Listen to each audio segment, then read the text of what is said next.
think you should.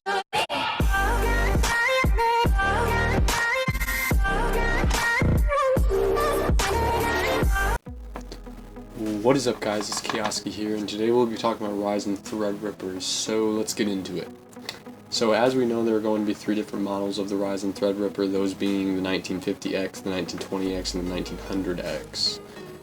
So the 1950X features 16 cores with SMT, or simultaneous multi-threading, for a total of 32 threads, and it has a base clock of 3.4 GHz and a 4 GHz boost clock. You can purchase the 1950X for a pretty hefty price of $999, but for the performance you're getting, it's pretty decent from the benchmarks we've seen so far. The 1920X features 12 cores with SMT for a total of 24 threads. The base clock is 3.5 GHz and it has a 4 GHz boost clock. You can purchase the 1920X for $799, so a bit less than the 1950X, but still pretty expensive. The 1900X features 8 cores with SMT for a total of 16 threads. It has a base clock of 3.8 GHz and a 4 GHz boost clock. So while this processor is similar to the Ryzen 1800X, 1700X, and the 1700, it will be more capable because of the X399 motherboards, and possibly be able to overclock better, and that chip will have an MSRP of $550.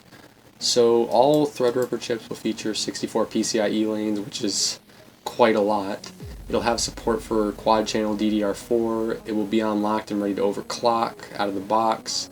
It'll support up to 1 TB of RAM when using 120 GB LR DIMMs, which even in a server situation isn't very practical, but I mean, it's kind of like a bragging thing. If you want to tell your friends, be like, yeah, my motherboard and CPU can support a terabyte of RAM.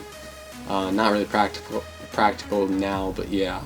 It will have a 180 watt TDP, and it will fit into the new TR4 socket, which is pretty huge.